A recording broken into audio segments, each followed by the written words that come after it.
All right. Welcome to the Scuttlebutt. I'm Rich Mellon, and I have a really neat guest tonight. He is all the way from Winnipeg, Manitoba. Mel Stocking is the gentleman. And if you've ever been at any one of the rendezvous or any one of the fur harvesters, that kind of stuff, and you hear somebody laughing a lot, and it's not me, it's Mel. How are you doing, big guy? Well, tell you what, this COVID-19 throw a little bit of a curve into things, but we're functioning. Yeah. We're working through it. Yeah. I'm sure you're in the same boat. Well, it sure shut down our going out to rendezvous and doing seminars and sports shows and all that. It killed all that. We haven't been able to do nothing now for 2 springs, so it's been tough. Yep. Well, and Mary and I discussed this the other night, where we missed the conventions, but most of all the people. Yeah, isn't that the truth? Like, yeah, you just can't communicate with as many people as you'd like to. Now, Sandy and I were hoping that we were going to get to the NTA this year, but doesn't look like the prime idiot is going to open the border for us. So, I mean, we're wide open here in Alberta now. Everything's full go, but we don't control the border. That's right. And I'm glad to hear things opened up in Alberta. I think they've done the same thing in Manitoba, because one of my sons is coming from Innisfail out to visit me. And that'd be great. Oh, cool. Yeah, for sure. For sure. So let's talk a little bit about trapping. How long you been trapping, Mel? Well, I turned 70 here middle of March. And I think I've been doing it since I was about 9 years old. And I was lucky to be raised in Alberta on a farm where we had lots of lakes around. And I think the first species I trapped was muskrats. Like, there was always lots of muskrats. In fact, there was one lake close to home. It covered 155 acres, which is just about a quarter section. And at one time I counted over 190 muskrat push-ups on that lake. And it was just beautiful for muskrats. Lots of them. Whereabouts in Alberta are we talking? And 85 miles northwest of Edmonton, a little town called Barhead. Yes. That's where I went to school and graduated. But, you know, it was funny. My mom and dad homesteaded there in 1946. And dad had, on the first quarter section of land, and dad had a land payment of $111 to make. So one day he happened to be in town and talked to old Tim Hoffman, a hardware store owner / fur buyer. Says, what are muskrats selling for this year, Tim? Tim says, well, if they're good ones, I can give you a $4 average. So dad went home and borrowed 5 traps from a neighbor and went out and caught 30 muskrats. My mom skinned them and fleshed them and boarded them. It was mom taught me how to skin, not my dad. And took them in and gave them to Tim when they were dried. And Tim says, oh yeah, these are good ones. You give them a $4 average on 30 muskrats. Give them 120 bucks.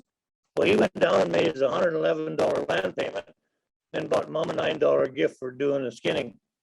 And we always said it was a sharper knife, but we didn't know that. But he paid for that first quarter section of land. He had 3 land payments of $111, which adds up to $333. He only paid $287 for the quarter section, but the difference between the two numbers was the interest on the money. But he was able to pay for that first quarter section of land just trapping muskrats. I don't think you can do that today. That's pretty cool, though. That's pretty cool. I think that's awesome. I mean, we're still getting a $4 average on muskrats, but well, tell you what, Richard, in my time, I've seen prices kind of peak and, well, twice, but I've heard about it 3 times. And they peaked in the 40s, and then again in the late 70s, early 80s, and then again in 2010 to 13 in there somewhere. And fur prices were down and have been for the last few years, but they'll take another cycle. They'll come back up. I'm Yeah, sure. sure they will. I totally agree with you. I had this conversation with another guy, and he was talking about how he'd bought a truck when he was 16. Back in the 60s. He bought a new Ford truck using beaver money for beaver that he caught, and beaver worth $30 back then. And people were saying, well, you'd never do that again. Well, because beaver's still worth the $30. It's just the vehicles aren't. The vehicles have skyrocketed so high, but and I think that the reason that the vehicles have got so expensive has got to do with the labor that's in it. When you go to take that $30 beaver and get it tanned and all that, well, the labor's worth more to get it tanned than the beaver is. It's the labor in everything that makes everything cost so much, it seems. Well, and with vehicles too, it's the price of steel and what have you. And have you had to buy it? You mentioned earlier that I build form boards, which I do. Have you had to buy wood lately? I had a little bit. I needed 3 sheets of pressure treated for some stuff out at the cabin, and I think I paid 3 sheets of 1/2-inch pressure treated after my builder's discount were $72 each. I believe that. Like a guy walked out of Home Depot here in Winnipeg the other day with a sliver in his finger, and he got charged by the Winnipeg police for shoplifting wood. It was horrible. Well, I will tell you a true story.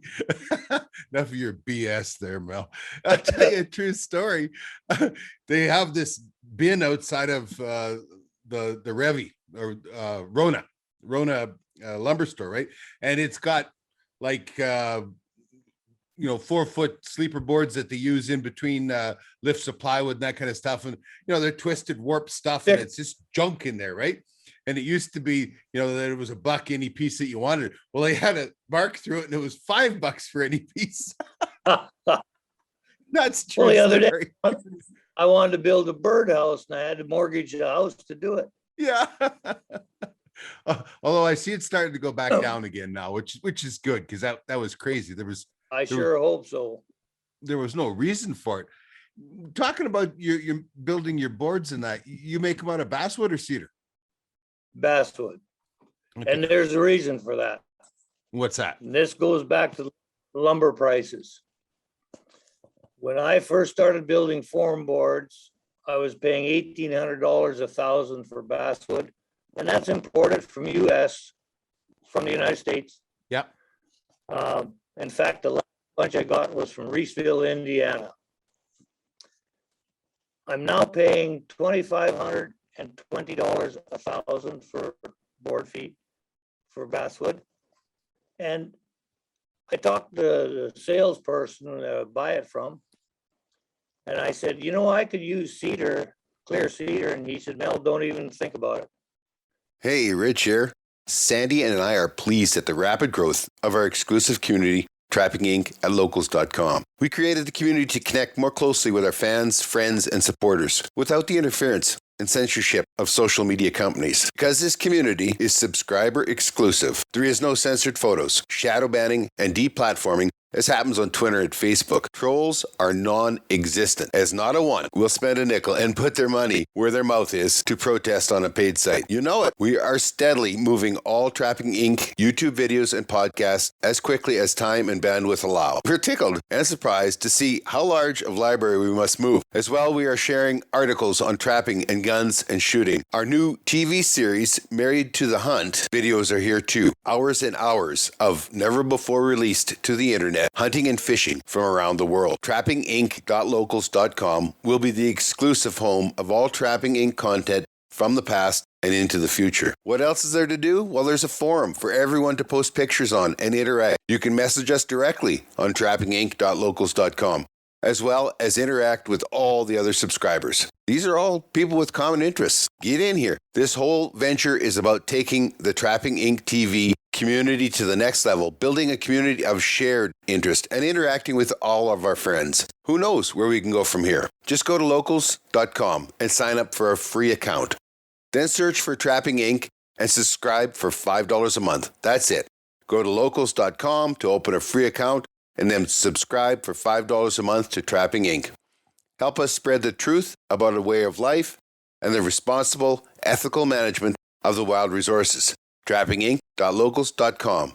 Now back to the show. He said cedar right now is $7,000 per thousand. $7 a board foot. Yeah.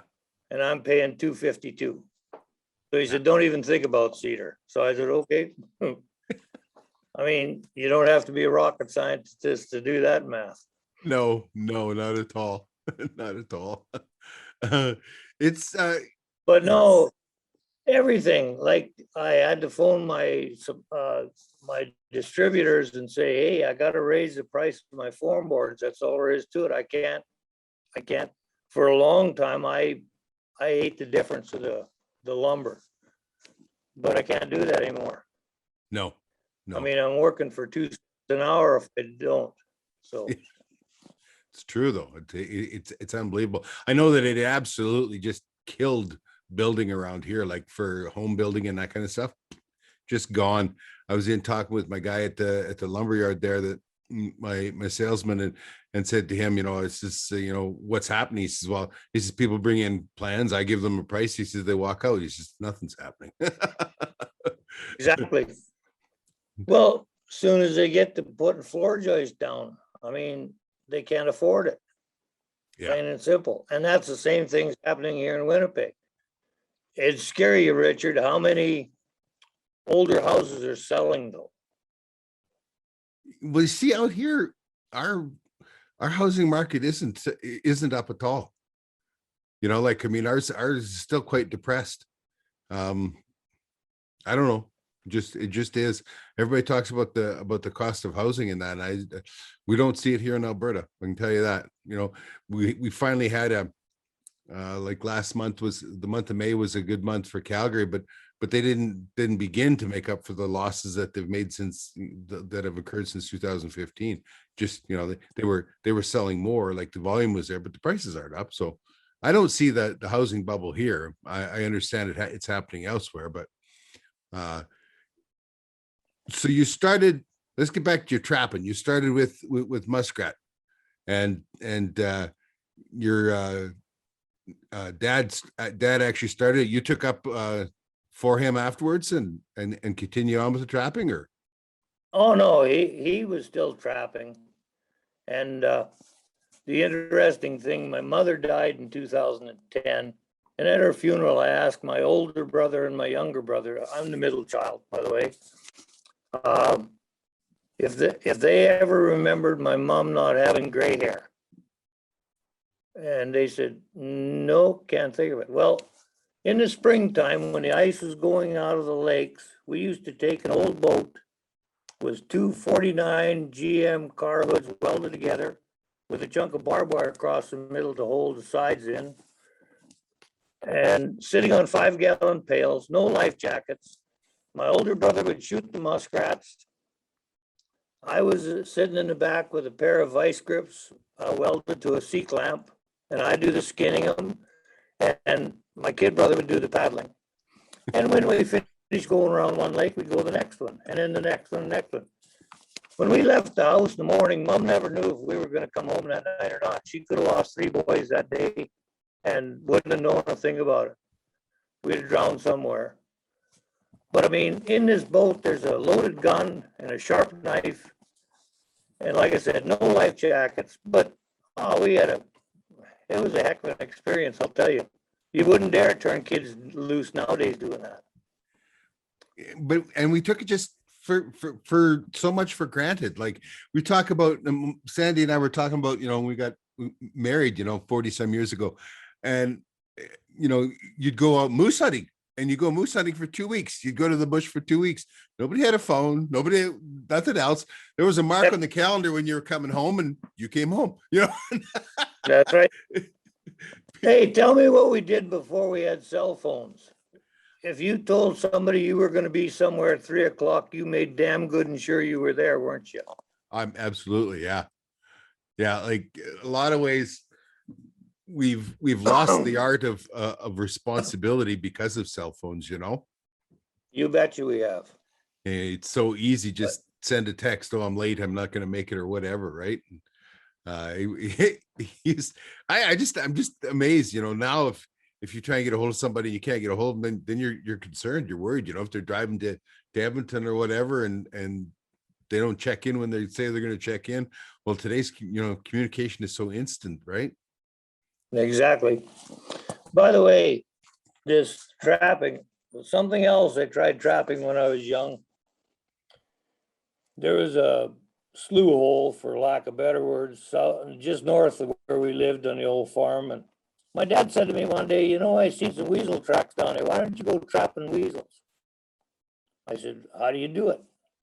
Well, he said, you take a 48-ounce juice can and you cut one end out of it and kind of make it oval and put a 1.5 long spring in there and put some bacon on the pan. And he said, you should be able to catch a weasel. So I did. Went back the next day after school and guess what? Had a weasel. Well, bring this thing up, gonna skin it in the house. Do you know the scent glands on a weasel are very powerful? Oh yeah. I lost my breakfast, and my mom actually had to finish skinning the weasel for me. I couldn't do it. I'd lost everything. Really? Yeah. Weasel has And now I probably, can hit the scent. Go ahead. I other than a mink, the weasel has the most powerful scent glands of all of the mustelids, you know. But you're saying now you can hit the scent glands? I can hit scent glands on a mink and it doesn't even bother me. Yeah.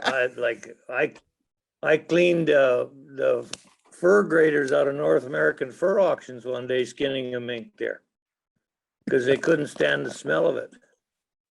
They are But, strong, but I still find a weasel is more offensive than a mink. they are fairly offensive. Yeah, I'm careful around them. I do probably 50 of them a winter. You know, we have lots of short-tailed weasel here, you know. I just had, like, I don't know how many of them just went at the last fur harvesters I had. I think I sent in 188 weasels or something like that, and 40 of them or whatever went top lot. You know, I gotta ask you, what do you do in your spare time? What's spare time? I would think you're trapping that much. Like weasels, that's the last resort for me. Like I never bothered too much with them. You know, if they were there, I set a trap for them. But I didn't go out of my way for them. I'm not either, but 180. I'm not going out of my way, but I mean, they get into my Martin and Fisher traps, and you know, it's the same thing with mink. I don't target mink very often either, but you know, I get lots of them. They climb trees, and I had 2 skunks climb trees last year to get into my Martin boxes. I got a good lure, let me tell you. You make? Yeah, I do. I make my own lure, yeah, and it's just lots of skunk, some anise, some raspberry or apricot jam, and something to mix it in, whether it's Vaseline or I'm gonna try something else, something new this year, some that stays like kind of like Crisco or something that stays semi-liquid. Doesn't Vaseline has a bad habit of sealing over, you know, and it'll get a skin on it and that'll stop the smell. But I don't target them, and but all the same, you know, like squirrels went for a heck of a good price at the last auction. You know, Why was that? Yeah, top lot went over $4. Exactly. Yeah. Shucks, in my day, if I got $2 for a red squirrel, I was happy. Well, I haven't. I mean, I've been giving my squirrels to to the some guys that are teaching courses, right? So that the kids got something to skin, and then they, they fire them off afterwards to, if they survive the kids skinning them, but, but once again, I mean, I don't even target squirrels. I had to clean up squirrels last year around my cabin site, right? Squirrels are bad things around log cabins and that. And it was, Got a story for you here. Okay, go ahead. I said, I got a story for you here. I was a junior partner on a registered trap line in Alberta for a few years. And the one year my snow machine broke down. So I was pulling a sleigh, walking. Everywhere I walked, in front of me, behind me, in the trees, there's squirrels squawking and running by it. With no trouble, I could have caught 2,000 red squirrels with no trouble. So I phoned Mary, who then worked for North American Fur Auctions in Winnipeg, says, hey, what's squirrels selling for? And she said, don't waste your time. There'll be about 53 cents a piece, and you don't bother with them. I said, okay. But same as you, I had a squirrel midden close to my cabin, and I wanted to get rid of them. I didn't need squirrels in my cabin. So I set a running pole with snare wire on it, which is a beautiful thing. Thanks. You Albertans there that live there now are so lucky that way. See, in Manitoba, we have to trap everything. You have to use a physical trap to catch a squirrel. Really?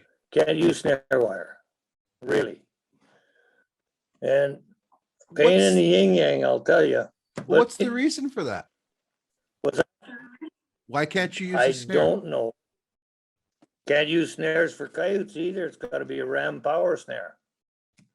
Okay, but it's still a snare and it's still deadly. But I mean, a squirrel, a little, a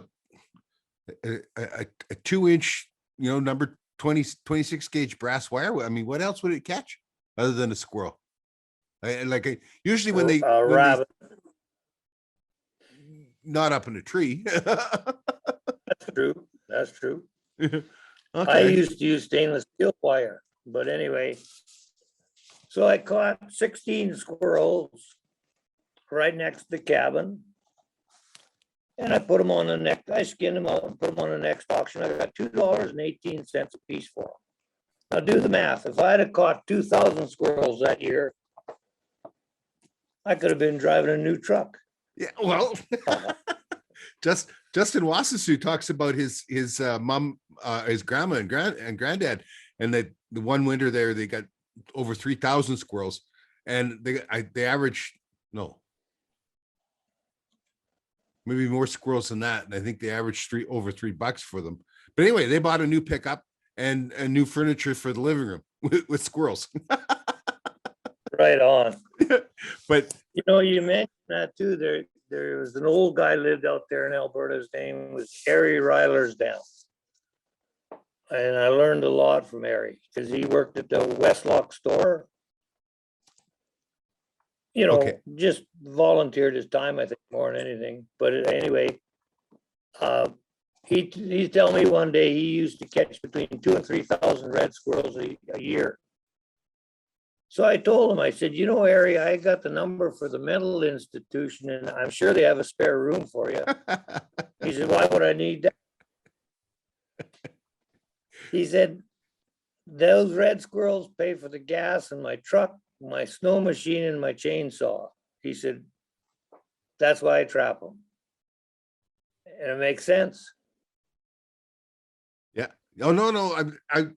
I've always taken care of everything I caught, and I don't target squirrels. But they end up, once again, they get into your martin boxes and all that kind of stuff too.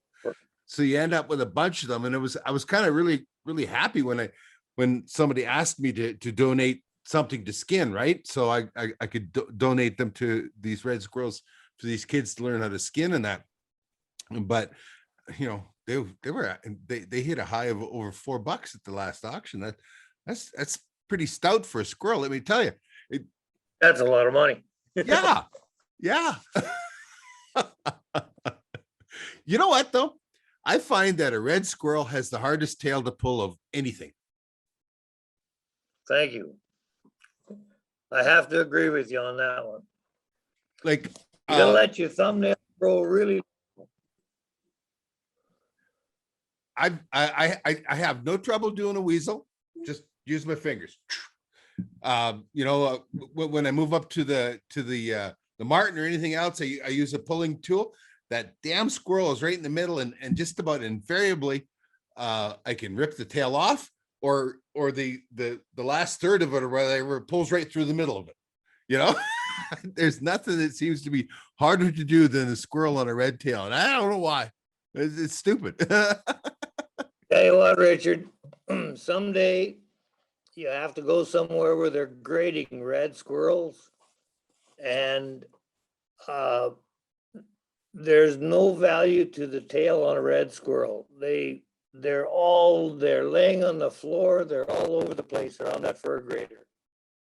Really? And that's, yeah, if the tail falls off, the fur grader doesn't knock that fur down or push it up or anything. By the way, I must tell you this. You're lucky you live in northern Alberta. The best red squirrels come from northern BC and northern Alberta. Is that a fact? There's special category they have for them, or section, I mean, for Alberta and BC, northern Alberta and BC squirrels. I wasn't aware of that. They're way bigger than our Manitoba squirrels. In fact, when I moved from Alberta down here, I had to cut about an eighth to a quarter of an inch off all my squirrel boards so the squirrels would fit. No kidding. Yeah. But, this was maybe one of the nicest things that could have ever happened to me, or best things that ever happened to me, was working for North American Fur Auctions here in Winnipeg. Because I got to stand side by side with the fur graders and ask them, like, what are you looking for? And because a lot of trappers don't know what a fur grader is really looking for. That's why that DVD that I built or made 7 years ago, like a lot of trappers like yourself, you know how to skin an animal and you know how to scrape the fat off or flesh it. But when it comes time to putting them on the board, you're losing money. And a lot of trappers are that way. So what's the name of DVD I showed? What's the name of the DVD?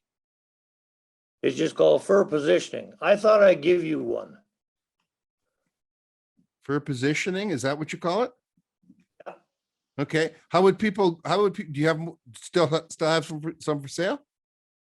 Oh, you betcha. How would they get a hold of you to get, do you have a phone number or an email or something that you'd like? One of the best ways is probably just phone Fur Harvesters in Winnipeg. They have a supply of them. Okay. Fur Harvesters in Winnipeg. We'll And the get proof's in the pudding, Richard. I like the price of coyotes has been fairly good. And I do custom skinning for trappers down here in Manitoba. And one of the guys, I did 2 coyotes for him, and I said, he brought me 7 coyotes to do, and I said, those 2, when you get your results back, I'll phone you and find out what you made on them. And he says, how will I know which 2? I said, oh, you'll know them. They're the best 2 coyotes that I've ever skinned in my life. And sure, the price of coyotes are up, but these are 30-old Manitoba bush dogs. I mean, they're not pretty like the nice Alberta Southern Silkies or anything like that. He got $213 average a piece. Wow. For those coyotes. Wow. Yeah, he was a happy camper. I guess so. But there's a little trick. There's a little trick to it. What's when that? You put a coyote on the board. Well, it's on that DVD that I show guys. Okay. I can get you an extra $10 to $15 on a coyote just by the way you put it on the board. No kidding. In fact, if you remember, I don't know how good your memory is, Richard, but back a few years, I asked you one time why, when you catch an otter, you rub your hand over it. Because that'll singe your fur. And I think your comment was that it's the heat that singes the fur, not anything. Well, the minute you rub your hand on it, that's drying it off. What happens when you dry something off? You put heat on it, right? That's what singes the fur. But And they little spend all things like day that. running around sliding on their belly, man. They On their belly, yeah, not on their back. So, yeah. and that's where the fur is graded. Yeah, I don't think I know that when I've dealt with animals in the taxidermy and that when they're singed, it was from sun. It wasn't from, you know, you'd when you think about, you'd have to damage that leather if you're getting it hot enough to singe the fur. You know what I mean? Uh, Oh, possibly. yeah. But I've seen it where guys will throw an otter in a fur bag and throw it in the back of their truck to bring them home. And as they're driving down the road, that fur bag's flapping up and down on that otter's back. And when they get home, the otter is already singed. I know that I take a lot of care because my animals are always usually frozen solid. So I take a lot of care and a lot of padding when I'm hauling them. Like they might make a 200-kilometer trip that day with me on the snowmobile, depending on when I pick them up. So they're always padded, or they bury them in snow in the toboggan, and I just so that they don't rub against one another. Those frozen animals will do damage. Oh my goodness. And then Oh, you bet you will. nothing makes you madder than to have broken hair or whatever, you know, because they rubbed against one another, right? Well, that's the same thing with setting a trap. A lot of guys will set a trap and they put that trigger and dog on the top, hanging down on a conibear trap.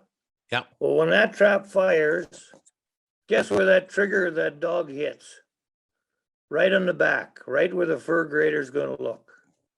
Right. And I've told guys, never put your dog or your trigger on the top. Always put it on the bottom facing up. And then if there's a clip on the fur, it's on the belly, and nobody cares about that. So, no, and that's in that DVD too. A lot of the facts about the proper way to set a conibear. And I've had guys argue with me, but the proof's in the pudding. When the fur grader looks at him and says, well, there's a clip here in the back, and they bring it to me and say, what do you think caused that? Well, you can tell it's a trap mark. The dog or the trigger has made it. Well, that's what caused the clip. I And you guess, and I see guess that, or some I of used to see it all the time. some brands would be worse than others, depending on how their dog and trigger are made. You know, some brands are very flat and you know wouldn't cause damage, but some of them you know are big. Like even the particular the Conibear brand you're talking about has that great big giant chunk of iron there for the dog, and I mean it doesn't have a flat side on it or anything, right? Whereas the LDL right. and the Belial, you know, they're flat on when they flip open, and that is just flat that hits, right? It's not a something that can do damage, right? You know, it makes a big difference on the brands too. Yeah. True story. True story. So you guys have to trap everything in Manitoba. Like it has to be you can't use snares other than the power rams. That's right. So what Like, about links then? got to be a ram power snare or a trap. Really? Huh. That's why I say you guys in Alberta, you're lucky. See, even in Saskatchewan, they're allowed snares, and this is the same in Manitoba now too. I better verify this. In the registered trap lines, you can use snares, free hanging snares. But in a residential, what you call residential trapping in Alberta, in Manitoba is called open area trapping. you have to use a ram power snare. Hey folks, Rich from Trapping Inc. TV here. And we all have our idea of the perfect morning. You know what I'm talking about. For me, the perfect morning starts with the aroma and flavor of freshly brewed Old Smokes coffee. Studies have shown that just the smell of fresh coffee can boost brain activity. No kidding. Well, that's certainly no secret to me. I can barely talk before that first cup. Just ask Sandy. I'm a dark roast man, and Old Smokes Coffee's darkest roast, Stout Maple, is what gets my day in gear. Extra dark, it's strong, aromatic, and smooth. Gets me revved up for whatever the day throws at me. Old Smokes roast their coffee over wood fires, the old-fashioned way. Wood roasting takes more time, much longer than modern hot air roasting. Slow roasting over wood takes the bitter out of the bean and imparts a heavenly taste and aroma from the wood smoke. Old Smokes makes a roast perfect for each person. There are 5 roasts, from light to extra dark, each roasted over a different wood for a unique flavor. Did you know the darker the roast, the lower the caffeine content? It's true. Caffeine is a volatile oil that evaporates with roasting. The lightest roast has the most caffeine, and the darkest roasts have the most flavor.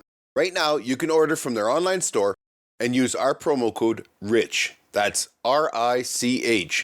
And get 10% off your entire order. Pretty simple. Just go to www.oldsmokescoffee.com. That's OLE smokescoffee.com and use the promo code RICH. That is promo code RICH for 10% off your entire order. And now let's get to today's show. Yeah. Okay. And they're deadly, I'll tell you what. Have Yep. you ever had the opportunity to work with them? I've killed 1,000 coyotes with them, something like that. See, I'm actually scared of a ram power snare. I've seen guys get hit with those and break jaws and ribs and everything else. You know, but Like, what's you really gotta be neat really, is when you're setting it up, if it lets go there, yeah, you can get hurt. But if you take put a stick in it and pull it out until it actually fires, it's slow motion. That ram doesn't come out and hit you or anything because you're already stretched out, right? It's amazing how it works, but because everybody always thinks that when that coyote sets it off, that just slams out there and hits him. Well, it doesn't, because he's already pulled it to the end of the toggle, and then he's pulled it until it compressed enough to release. Well, it's actually pretty slow motion at that point. But when you're setting it, yeah, you can sure lose your teeth in a hurry there. boy, can you ever. Like, I've seen, well, our old friend out there in Alberta, Gordy Clausen, I talked to him about it. I think a ram power snare knocked him out for 22 minutes one time. Could be. And it's just, yeah, he went back to tweak it, just to twist the snare a little bit, and he should never have done it. Yeah. I've never had. Were you in just Norway? I'm sorry, were you and Sandy just in Norway? Sandy was a few years ago. She took her mom to Norway. Oh, cheapers now. It would be 4 or 5 years ago, something like that. Oh, she threw something on Facebook and I happened to see it from Norway. I thought you were there. No, I had been there. No, I didn't go. She did. She took her mom because that's where her mom's from, right? So it was pretty special for her mom. Yeah, that's great. Yeah, tell me what's your favorite animal to trap? What's your favorite animal to trap, and what's your favorite way to trap it? Well, I got to be honest with you, Richard. You don't have them up there where you live, I don't think. Well, I have 2 favorites, raccoons and muskrats, because they think about their stomach first, and they're so easy to trap. In fact, on this hat that I'm wearing, there's 2 pins here. I don't know if you can see them or not. Yep. They say NAFA 5XL Select, which stands for a 5 extra large raccoon, which is select, which is the best of the best. And a Exactly. 5 extra large is 38 inches from the tip of the nose to the base of the tail. 38 So, inches. uh, What 38 inches, yeah. what does something like that weigh, Mel? Oh, 35, 40 pounds. Whew. Like I've heard about raccoons weighing up as high as 74 pounds, but those are rare. But no, when I caught that, a call come in to North American Fur Auctions, and Mary answered the phone, and the guy says, "Is anybody there know how to trap raccoons?" She said, "Well, Mel should be able to." So she gave him my phone number, and he phoned me up, and I went out. It's on the northeast corner of Winnipeg here. And the guy says, "I got a raccoon in my attic."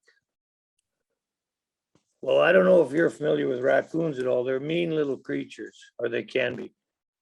And I wasn't going to crawl in this attic. He had a different style. It's only about 2.5 feet high. And I wasn't about to crawl in there with a live raccoon. So I just set a trap on his garage. And I said, "John, when you see a raccoon in that trap, give me a call." So he did. Next day, I went out there, and like I said, I never skinned a raccoon till 2006 when I moved down here. But I learned from 3 of the best. There's Leon Winschittle from Minnesota and Greg Schrader out of Wisconsin, and a fellow by the name of Larry Friesen, and he lives at Rose Isle now. He used to live just south of Morden, Manitoba, or by Morden. Winkler, I guess, is where it was. Anyway, I learned from these 3 guys the proper way to skin a raccoon, so I did it.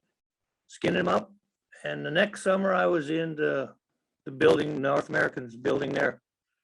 I don't know, seeing Mary or picking up my skinning stuff to do something. And Dave Buick walks out and he hands me this first pin. He said, "You better be proud of that pin." I said, "Why?" He said, "There's only 6 pins handed out in all of Canada, 4 in Manitoba and 2 in Saskatchewan." So I asked him what for. He said, "That was for that big raccoon you put on the sale last February." So that same winter, well, it was a couple of years went by, and I get another phone call from this guy, and he says, "I got another raccoon in my attic." So I went out and I trapped it, put it up the way you're supposed to, put it on the sale. The next summer, Dave Buick gives me the second pin. He says, "You better be damn proud of that pin."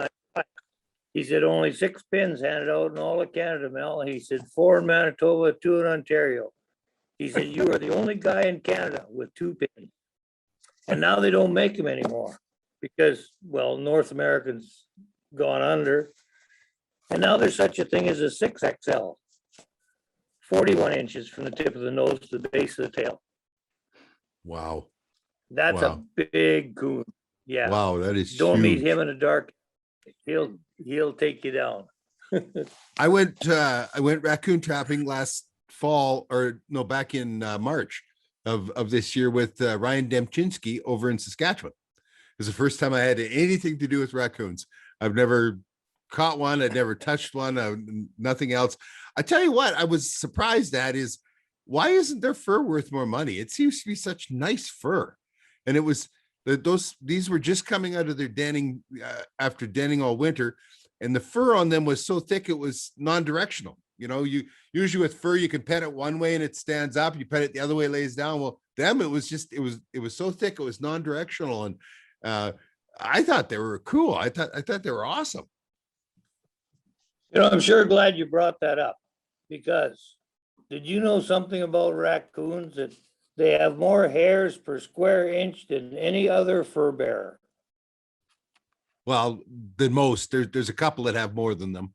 The chinchilla has more, and so does the sea Okay, otter. I'm sorry. I better rephrase that. Wild fur animals. Raccoons have more fur on per square inch than any other wild fur animal. Chinchillas aren't wild fur; those are ranch raised. Yeah, yeah. The Sea sea otter. otters, I don't know. I can't say that. Yeah, the sea otter has as much as a million hair follicles per square inch or whatever. And I don't know, like I think the river otter is around 70 or something like that. Chinchillas at 600,000. Yeah, it's yeah. Dan, you didn't get your homework. I've talked to a lot of people, Mel. And I talked to a fellow, Mike Matney, from Alaska, and he has a little fur shop, and he sells stuff made from sea otter. And he was the one that gave me these numbers, and he can't touch them until they've been altered.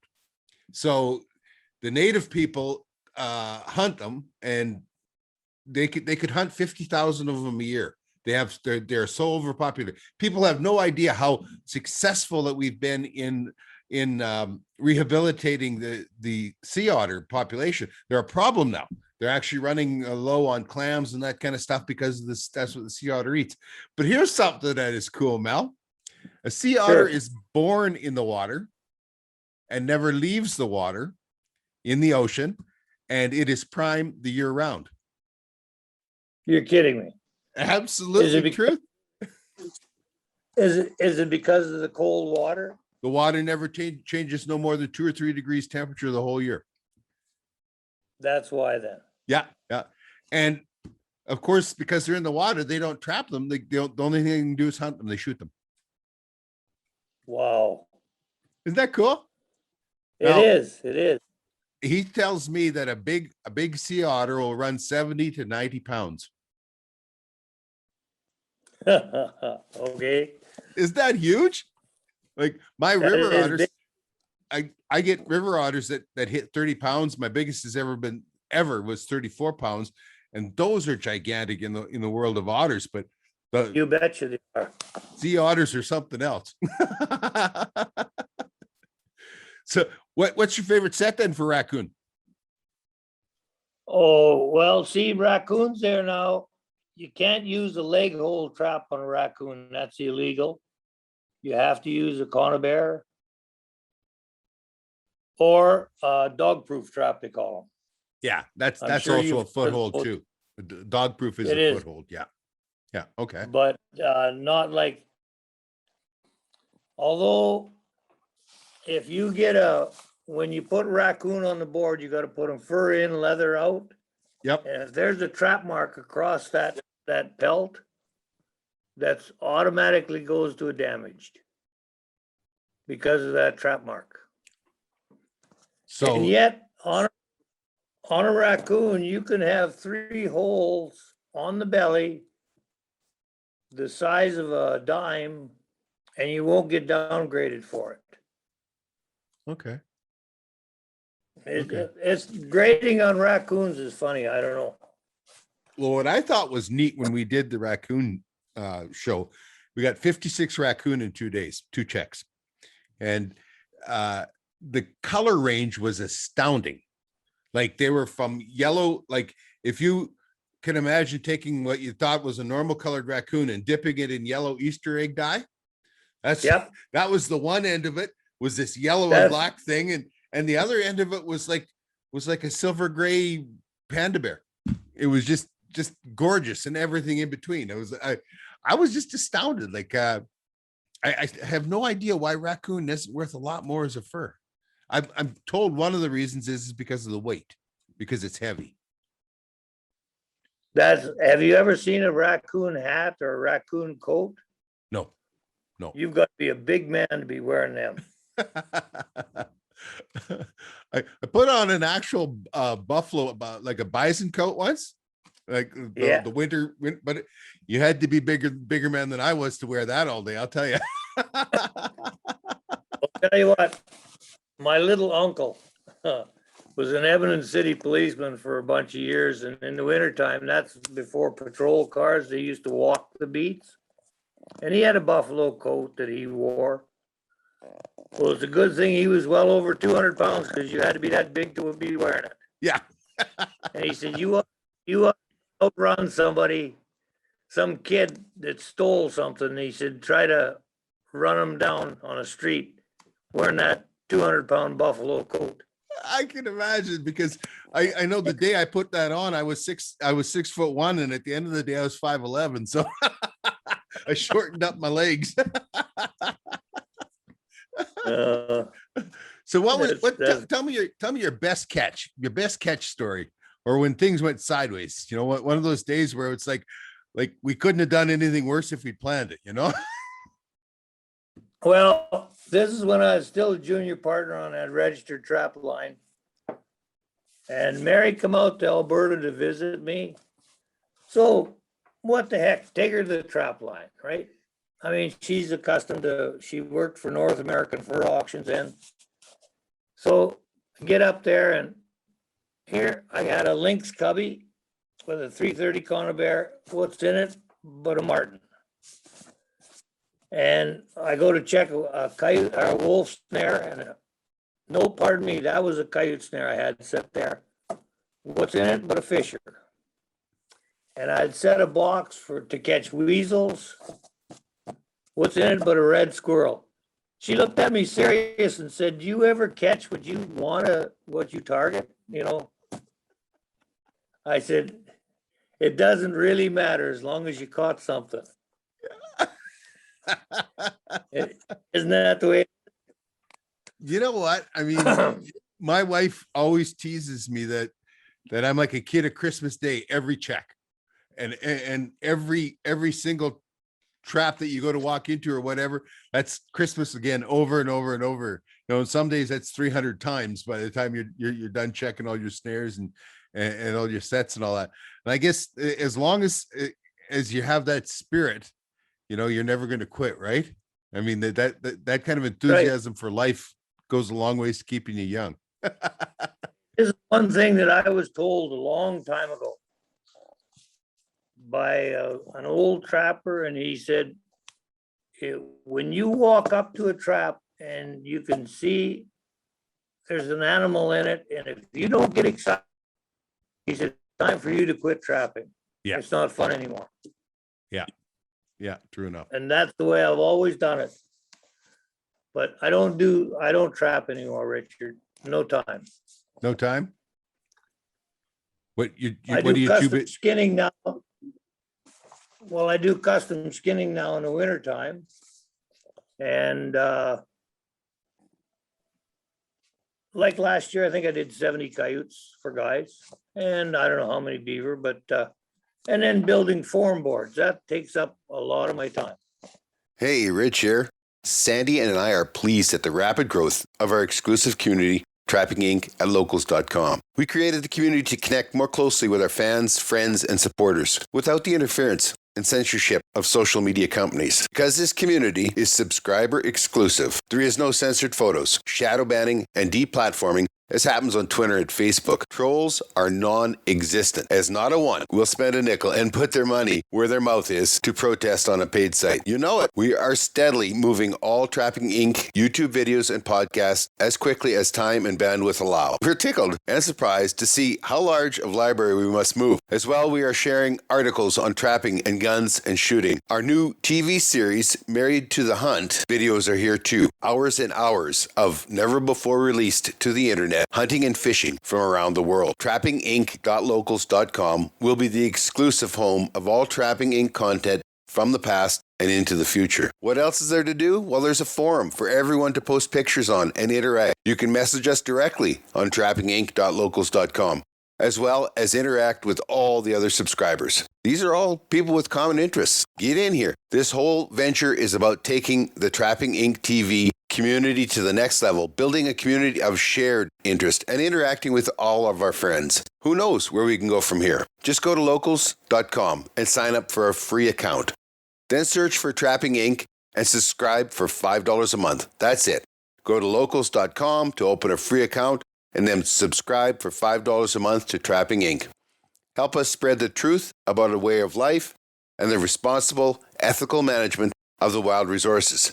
TrappingInc.locals.com. Now back to the show.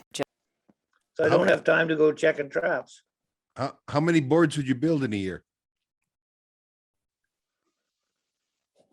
Oh, boy.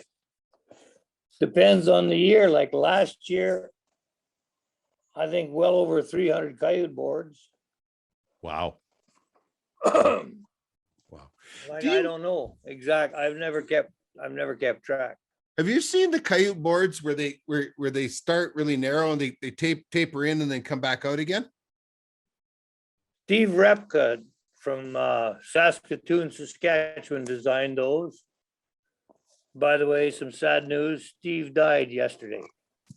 I heard that, you know. But yeah, he had cancer and he was in a bad car accident, but oh, he could skin an animal. He was one of the best. Yeah, yeah. And he was the one who designed those boards. Okay, and the advantage of them is? A lot of guys say that the neck on a coyote isn't as big as people think. And that allows the neck, you can get a longer coyote if you can slide that neck down over that skinny area that you were talking about. I won't disagree with that. I won't disagree with that because I know that especially on my females, you know, you get that 25, 28 pound female coyote. She can get pretty tight around the neck for sure. You know, it's funny you mentioned that. When I lived in Alberta, one year I caught 72 coyotes. I weighed every one. And you know what my average weight was on 72 coyotes? 28 pounds. Yeah. That was an average. Yeah. Yeah. So I mean your males will go from 28 to 32 and your females will go from 24 to 28 kind of thing, right? Exactly. Yeah. People But I always, told a friend. What's that?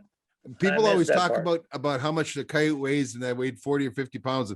I've caught my biggest coyote ever weighed 42 pounds, and I caught him off a wolf bait out in the big bush. And I mean, he had to be half wolf to survive out there.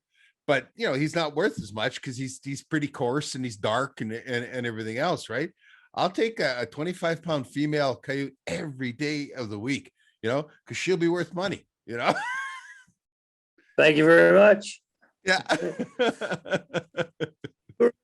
Yeah, you should. The Alberta Convention at Teepee Creek. Yes, well, that was practically my backyard. That was the last one that happened too, wasn't it? Yes, it was.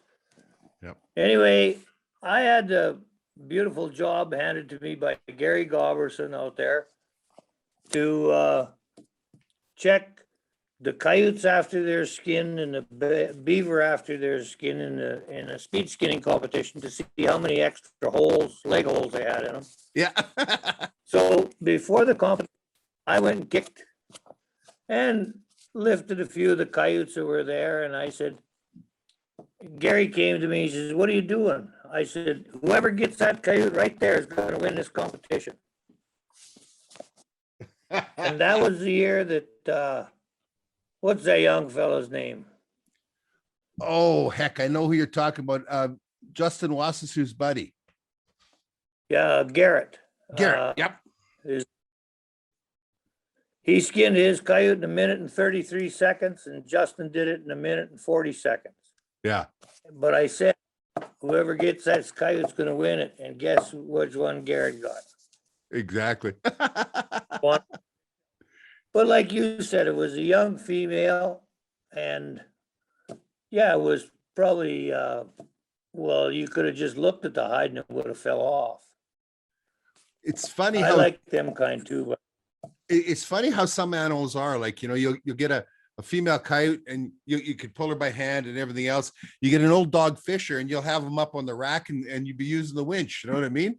They I think are probably the hardest to separate from the hide from especially the neck on a big old dog fisher. I caught my biggest fisher ever last winter. Went 16 pounds. 16 Wow. pounds, dead flat even, like not 15 pounds and 15 ounces but 16 pounds. And you know, I knew it was big because he just totally filled a 160. And but to skin him, what a miserable thing to skin. And his hide was, you know, like I could club you to death with the hide on it. I mean, I took him and did the usual, you know, work down and everything, but you can't make it rattle or everything because that hide is so thick on that. I'll get like $30 for it if I'm lucky, you know. it's like do a 6 board. Yeah. By the way, I gotta ask, do you catch many wolverines? Not where I am. No. That's Because doing this custom skinning, last winter I got to do 3 Wolverines for a guy. And I'll tell you what, my price on Wolverines just went up. Because if you think an old dog fisher's hard to do, you start fleshing on a Wolverine, and if you can get it done in under 4 hours, you're a better person than I am. the feet are what's a bunch of work on the Wolverine, to turn those No, feet. just fleshing them, Richard, is a pain in the yin yang. Yeah. Yeah, they're horrible. I know that otter is a pain in the yin yang, especially that tail. And Right. the worst part is that if you have a boo-boo, if you make a slip or whatever, your sins are out there for God and everybody to see because you put it up there to hide out. You know what I mean? I've done a few of them in my time too. Yeah. In fact, I got an offer shop right now that I've done for a guy. It's been here for quite a while, but he accidentally caught it in beaver trapping season this spring. Yeah. Well, And I'm sure you like that, don't you? what's that? You get a few like that, don't you? Accidental otter catches in beaver traps. Well, see, my otter and beaver go to the same time. They go to May 15th every year. They don't start at the same time. Like beaver starts the 1st of October and then otter starts the 1st of December. But I usually target my otter like December, January, February, maybe March. Occasionally, like once or twice, I'll be setting under entrance holes into the lodge and that on beaver and under the ice, and I'll catch otter doing that occasionally. Okay. Sometimes on crossovers, but when I'm setting a crossover in December and January, I'm doing it on purpose for otter. I'm not looking for beaver or anything like that. I do know a lot of people that catch a lot of in the fall. They'll catch otter in the fall because they're setting those crossovers and that for beaver and they end up getting the otter. But there's some things that confuse you. Like, I mean, one thing that does happen a lot of, is otter and mink always travel together. And any place that you're going to set and catch otter, you can just easily catch a mink. Yet mink season here ends the end of January, and otter goes to the 15th of May. And mink starts the 1st of November. Yet when you start trapping rats in October, well, what do you catch when you're rat trapping? Is mink, There's a lot of I got some some top lot mink too in the last sale. It was $10.50 or something, or $10.50 or $10.70 US each. But yeah, they're not something I target, but they're a determined little critter, those things. By the way, you brought that one up about catching when you're trapping muskrats. Whoa. You turned your camera off? Something happened here, Richard. Hang on, let's see. Don't touch nothing. There you go. You're back on. There you are. Back on. Thank you. Back when I was a kid trapping muskrats, and I was getting, if I got a $1.84 for a muskrat, I was happy. That was in the 60s. So setting these traps, one day I went out and there's this funny looking creature in this muskrat trap. And I pulled it up and lo and behold, it's a mink. And okay, I'm 10 or 12 years old. I didn't have a clue how to skin a mink. So I took it down to the local trapper, old Oren Harms. By the way, do you know Jim Mitchell? Yep. Used to be a trapper, the head of, oh boy, I'm gonna screw this up. Education for the ATA. Trapper education. That's Yep. Yeah. Jim Mitchell bought Oren Harms' trap line. Okay. So anyway, I take this mink down to him and I said, how do I skin this? And he said, well, it wouldn't take me long to do it, but he said, I'll tell you how. And he showed me how to skin it. He said, I'll even give you a mink board to try it. You know, so he did. And I skinned it out the way I should. And you know, I got $90 for that mink. That was back in the 60s. But that's when all the ladies wore mink coats. That was before they Very ranched them few very ladies much too, wore right? Oh, true story. Yeah. Yeah. Ranching But hasn't that's the done us day- any favors.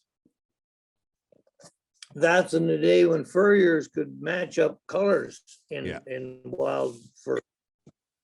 Very few furriers can do that nowadays.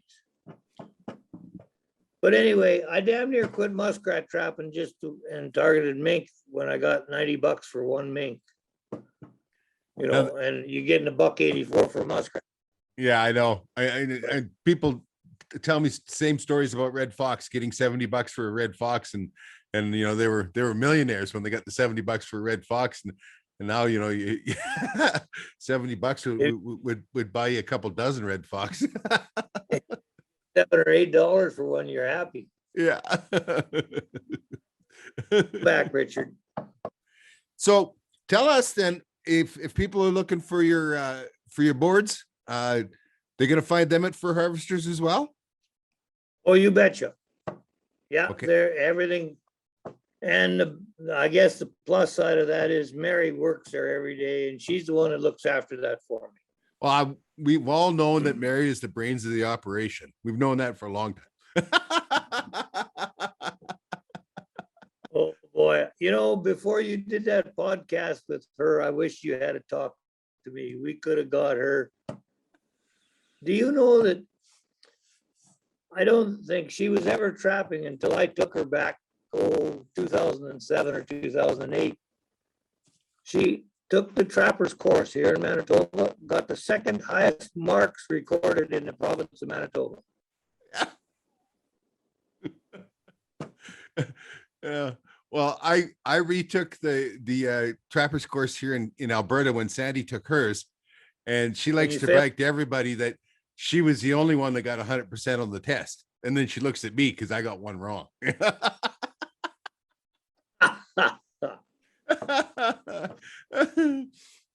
Hey, you can't win them all. No. Well, Mel, we are closing in on an hour here, and I've got stuff flashing and beeping at me here that says I got other places, I got other things I got to do. It has been a pleasure talking with you, man. Okay, well, I hope to see you at the Alberta Convention here one day soon. Yeah, it isn't going to happen this year, but it's supposed to next year, and God, it'll be good to get out traveling again, won't it? Damn square will. Besides that, well, we don't know what the new rules with fur harvesters is going to be like you know, compared to North American fur auctions. Well, but I'm sure they're going to want some exposure. What's that? I said, I think they're going to want some exposure of some kind. Well, the world changed a bunch. I mean, so many people would got a hold of me, and they said, you know, oh, it's the end of the world. The NAFA's gone. Now what? And what happened though is we had one fur buyer in Alberta, and then you could send to the auctions, right? That was it. And now there's probably well over a dozen fur buyers in Alberta. Plus, you can still send to the auction. Plus, there's a big fur buyer came up out of the States. Dave Buick works for them. Yes. Yeah. And so, I mean, it breathed a whole bunch more, new life back into furs and made it more competitive, so I know that it was bad for what amounted to the Hudson Bay Company, which was NAFA and its 400 and some year history. It was bad to see it go under. Sometimes those big companies are all consuming, right? They just went overboard too fast, though. Yeah. They and you said in your exact words, too many people put too much emphasis on that ranch raised mink. Yep. And that's what happened to them. Yeah, and it's so funny, right? I'm I'm gonna tell you one more thing here, Richard. Competition is great. You need competition wherever you go. But fur buyers, when you take your furs to a fur buyer one day and they're the only act in town, and the guy says, I'll give you $5 for your coyotes. And you say, well, hell with you, I can take them down the road 500 miles and get $6 for them. What are you gonna do? Because that's exactly what a fur buyer will do to you. Yep. Yep. No. I mean, and everybody understands if you sell to the fur buyer that your fur is still going to the auction. You know, just the fur buyer is trying to buy at a level where he can make money. He needs, instead of making $100 off a coyote, he needs to make $10 off of 100 coyotes, kind of thing, right? And Exactly. Yep. but it's still going there. And I've talked with Mark Downey and many times about this, and I mean it's straightforward. I mean, the price is always set by the auction. Look at how the prices that were being offered by the big fur buyers started, dropping until an auction went off again, right? When Mark couldn't get an auction to go off, and God bless them guys. What a tough gig that was, not being able to get people here, and everybody was upset. Well, the top end fur wasn't selling. Well, are you going to buy a Ferrari sight unseen? You know what I mean? Like, you might buy a Corolla daily driver sight unseen, but you're not going to buy a $200,000 car sight unseen. And I mean, that's what those high end coyotes and that were. That's so, right. I mean, it was a tough gig for those guys, and God bless them, and I hope we're past it, and life can straighten out here. But after this last election and the prices were up there and everything, well, then that reset the prices again. We have to have that competition, like that auction, to reset those prices, right? Well, I can't do anything but agree with you there, Richard, because that was a real balancing act that Mark pulled off there. Yep. And he did a good job, I think. Oh yeah. Because he couldn't get the buyers in. I know a young fella down here lives at Niverville here in Manitoba, and he went to that auction. He was buying for 35 guys because he had to. Well, they put orders in with him, and they wanted a certain kind of fur, and he was buying for 35 different people. Wow. But he knows his fur too. Well, good. Anyway, you look after those flashing lights there, young feller. All right. I'll get us out of here. And thank you very much, Mel. Okay, anytime. And thank you everybody else Anytime. for watching. And maybe we'll see you down the line. Take care.